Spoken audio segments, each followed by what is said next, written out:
So I'm really looking forward to 2022. And most of you, or some of you, may well have set what you call resolutions. Now, I hate to rain on your parade, but depending on what statistics you read, I've read some articles that say that 80% of New Year's resolutions fail. I've read some that say 92% of New Year resolutions fail. Either one, it's not looking good, is it, Steph, for New Year's resolutions? No, and those numbers are based on both ADHDers and non-ADHDers, whereas you can imagine if it was just a study on the ADHDers and their resolution success rate, I'm sure that percentage would be much higher than that. Yeah, because there's so many reasons why it's so difficult for us ADHDers to create and stick to resolutions. So many reasons. The word itself, I find it fills me with a bit of horror and makes me recoil is the word. Resolution sounds really hard, difficult commitment. It sounds like I have to be resolute. It sounds like it's going to be tough. And I'm already setting myself up here for a bit of failure just by the connotations that the word invokes in terms of my feelings. So that's not good. No. And I think a lot of people feel like that. How do you feel? Ask yourself when you hear the word resolution. Does it make you feel energized and encouraged? That's it. Because, you definitely want to, with ADHD, because our fuel is authentic interest. So if it's not kind of inspiring us, then we're kind of going to be setting ourselves up for failure in the sense of not getting the outcome that we want to achieve. Because here at ADHD Unlocked, obviously, we embrace failure. Because we've got ADHD, we're going to fail. We're not going to always hit the mark, and that's absolutely fine. And actually, we see it as an opportunity for growth and learning here in this community. So when we say failure here, we're just talking about not reaching the outcome that you're looking for as quickly as you hoped for.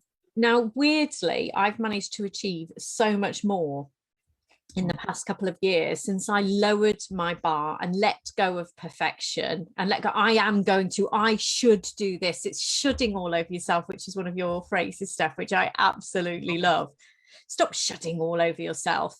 It's like, I should do this. I've got to lose 10 pounds by the middle of February. I'm going to do this. I'm going to exercise every day. And already we're setting off, a marathon for the whole of the year. We're setting off at sprint pace, and that's not going to work.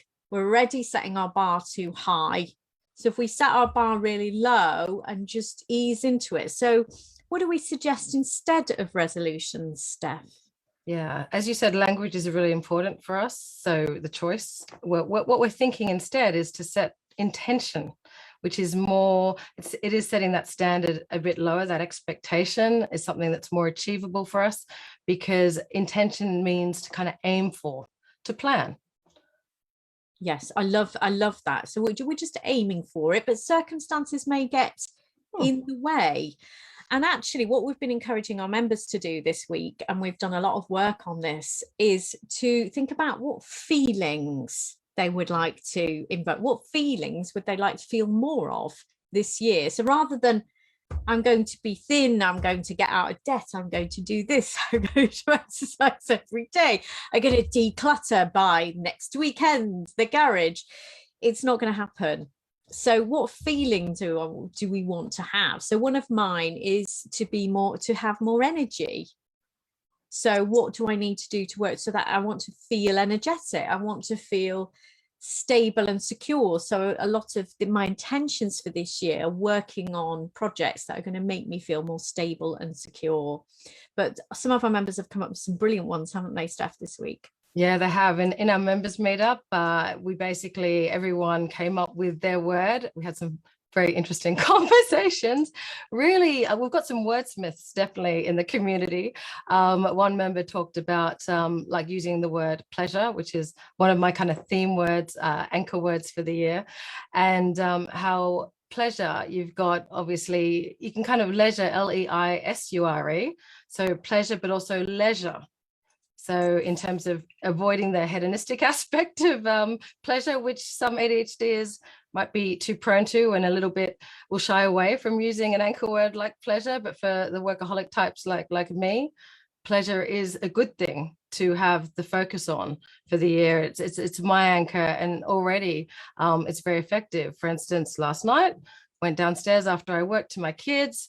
They were very loud. It was very triggering. Usually I try and engage with them and try and talk to them, and it's all a bit stressful. And I remembered my word was pleasure. And so it's very easy to kind of access, because it's, what's your pleasure? What would you do for pleasure right now, Steph? And I went into the TV room, turned on the TV, and my children came to me. And my little one, she sat on the couch next to me and just snuggled into me. And wow, right? I mean, already it's working. Yeah, exactly. And this is what it's all about, because we're not about, get your to-do list done, you're going to achieve that. We're not all about putting pressure on ourselves. What we find with ourselves and our members is that the less pressure you put on yourself, and the more you focus on self-care and filling your tank, the more you get done anyway, and the easier your life becomes. And that seems counterintuitive, but that is the way it works. Yeah. Far too perfectionist, aren't we? Yeah, we are. And we're very much in the community all about focusing on progress, not perfection.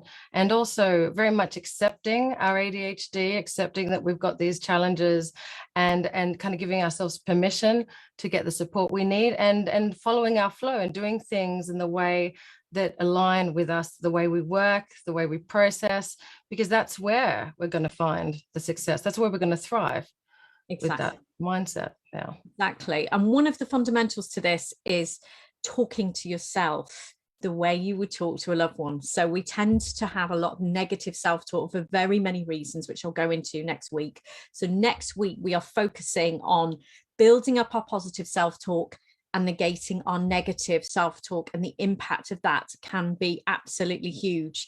So what we're going to do is we're going to do some special free sessions next week on this page, live every day at 9:30 a.m. So live on this page, we're going to do 5 minutes, and we're going to talk about setting you up for the day with positive self-talk and how to quell that negative self-talk and what to do. And we'll give you exercises every day. So that's 9:30 on this page every day next week, Monday to Friday. And I'll post an event later on, because this is absolutely key, isn't it, to good self-esteem.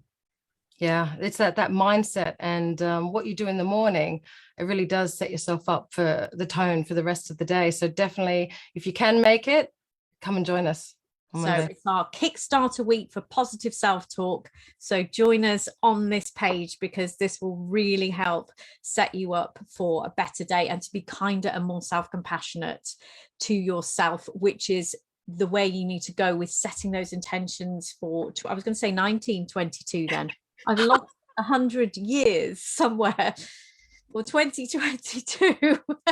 Actually, I wrote 2032 earlier today. So look, I'm ADHD and time blindness, accepting that happens sometimes. ADHD and time travel, we will cover that at some point, or will we? But sorry, I'm in a bit of a silly mood today, I do apologize. But this is good, this is joyful. But exactly. I will see you next week in 2022, Monday morning on this page at 9:30. But if you want to sign up for our newsletter, the link is here on this post. And thank you for joining us, and we wish you a brilliant 2022. And it's great to be back, Steph, and thank you so much.